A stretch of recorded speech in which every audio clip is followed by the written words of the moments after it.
السلام عليكم.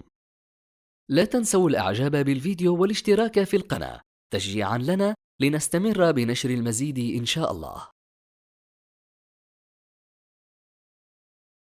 يتواجد أسفل أظافر بعض الأشخاص شكل نصف قمر أو هلال، ويكون باللون الأبيض على الجزء السفلي من الظفر، وهو ما دفع الكثيرين للتساؤل حول أسباب ظهور هذه البقعة. تسمى هذه البقعة هليل الظفر أو لونولا أنجويس، والتي تظهر بغالبية الأوقات على مستوى الإبهام.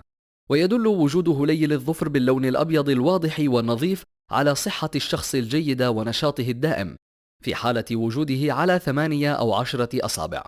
وفي المقابل، يدل ظهور الهليل بشكل خافت وضئيل على أن الشخص يعاني من صحة سيئة وإرهاق ونقص في الطاقة. أما إذا ظهر الهليل على الإبهام فقط، فهذا يعني أن طاقة الفرد الجسدية ضعيفة، وقد يصاب بأمراض في المدى القصير.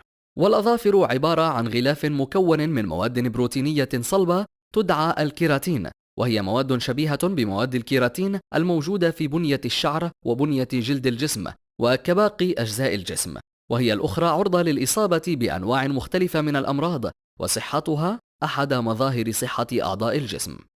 وتجمع المصادر الطبية على أن ثمة الكثير من الأمراض البدنية والنفسية وحالات نقص التغذية وغيرها تظهر علاماته على شكل ولون وحجم وحالة الأظافر، ولذا نلاحظ أن إحدى خطوات فحص الأطباء للمرضى هو فحص الأظافر.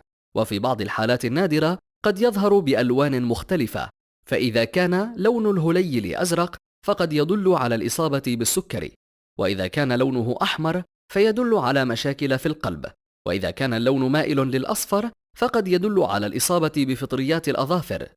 وأخيرا، عندما تلاحظون أي لون غريب على أظافركم لا تترددوا بإجراء الفحوصات الطبية اللازمة للتأكد من نوع المشكلة.